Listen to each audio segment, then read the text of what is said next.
The world of Japanese animation, also known as anime, the medium that exposes our emotions on screen and lets us experience things that others only dream of, and can't even come close.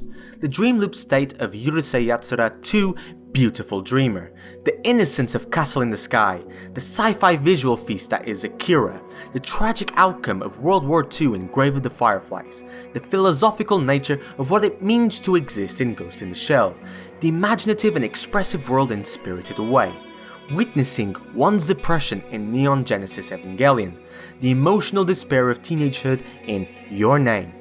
All of this makes us think and feel things in a way that is hard to find anywhere else, and animation, due to its innocent and expressive nature, is able to hit us harder that live action simply just is not able to do.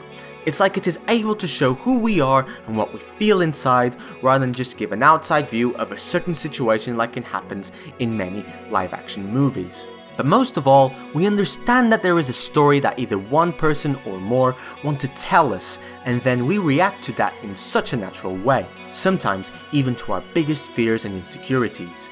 And there is one anime that makes us go through life itself and experience the journey that someone can go through, and that is Clannad After Story. Clannad After Story is the second season and follow-up to Clannad. While Clannad sets things up, Clannad After Story shows its impact, and it's truly spectacular. The opening scene of Clannad, the first season, is a perfect example of how incredibly executed this all is. How it starts off thoughtful, melancholic, almost as if something tragic had just happened. Tomoya, our protagonist, walks to school and we listen to his thoughts, how the town he lives in is full of memories he'd rather forget, going to school, chatting with friends, and going to a home he doesn't want to go to, something he does every single day, asking the question, will something eventually change? Will that day come? And then he meets Nagisa, seemingly talking to herself, who asks the question, can you possibly keep loving this place even if things change? And then Tomoya starts speaking with Nagisa. As soon as this happens, the dark and bluish tone turns into color and our journey with Tomoya starts. And thus we enter the amazing and unique world that is Clannad and its after story. The first season follows the protagonist Tomoya, who lives alone with his dad, someone who he doesn't have the best relationship with. But, as mentioned earlier, he meets a sweet and caring girl called Nagisa, who lives with her parents, and all three share a really strong bond with each other. It is thanks to this that Tomoya, through Nagisa, comes across the meaning of family and how important it actually is to him. But more than that, it's how this is all executed. How each scene, especially key moments in the show, are able to showcase what a character goes through thanks to the use of framing, lighting, sound and its voice acting, and music, as it's clearly shown in the first scene of the show. And in order to do this, I need to talk about major plot points to express the layers beneath these key scenes. So, word of warning, I will be entering major spoiler territory, so if you haven't seen it yet, please do. It's considered by many to be one of the best anime ever, and with good reason. You have been warned. Clannad, the first season, actually shows how Tomoya and Nagisa start dating each other. It creates mini stories and narratives with other characters to make you think that Tomoya might end up with someone else. And in all of these stories, it also shows how Tomoya, who's once rebellious, actually has a kind heart and starts to do good for others, which is a key element for this show as a whole. The reason why the first season plays out like this is because the anime is based on the visual novel of the same name, which is basically a game where you play as Tomoya, and by the choices you make, you can actually meet and end up with other people. But at its core, it's always about how he helps others and how helping others can in turn affect him in a positive way. How things can change for the better, even if it seems it's against all odds. And the anime follows the main canon story where Tomoya ends up dating Nagisa by the end of the first season. But where the show starts to excel in its storyline, execution, and animation is in the second season of the show, Clannad After Story. Right from the get-go, from its opening, we understand that something bigger is about to happen. This season shows Tomoya entering the world of adulthood and starting to share a life with Nagisa.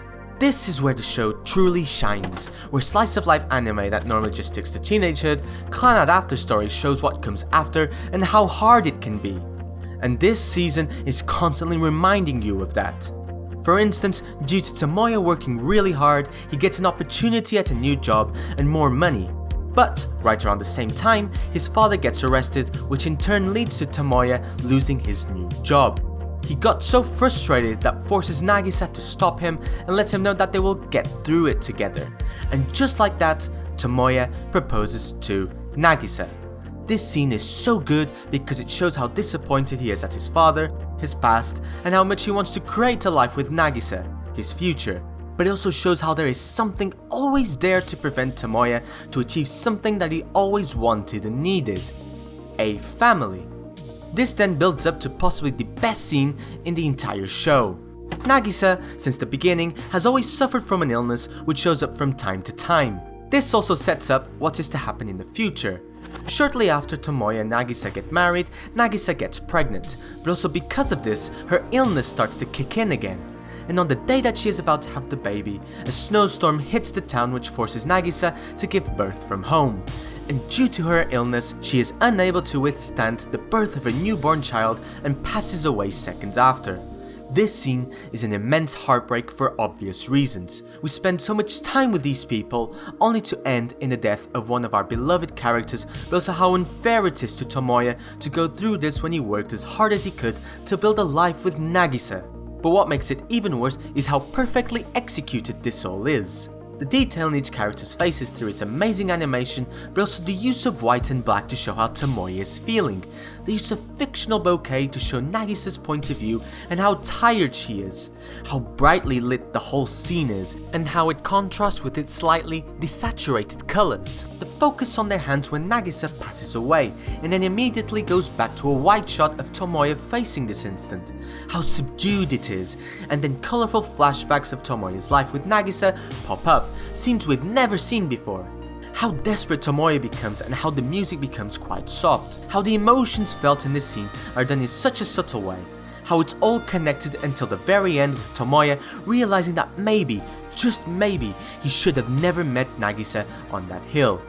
Why am I saying all of this? Because for this to be pulled off so well, a character passing away simply isn't enough. But rather how it is executed to such a degree that hits us so hard. It isn't meant to be a tearjerker, it is meant for us to fully understand what Tomoya is going through, from having nothing in the beginning to having everything with Nagisa and then nothing again. Someone who had no family and in that moment is about to have his own family, but life takes it away from him. How the story and its execution perfectly intertwine with each other to make us feel for Tomoya, and only then does it result in us crying our eyes out. It's one of the best scenes I've seen in the world of the 7th art. It's not just anime at its best, it's filmmaking at its finest. Now, you might be thinking that I'm not considering Ushio, his newborn daughter, part of his family. That's not the case. It's Tomoya that doesn't consider Ushio as family, at least not for another 5 years.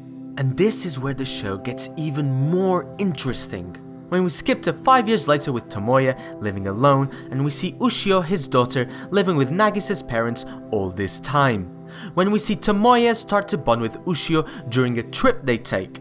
When Tomoya finds his grandmother there and how she opens his eyes to his father and what he was able to do for Tomoya all alone, even if it wasn't perfect.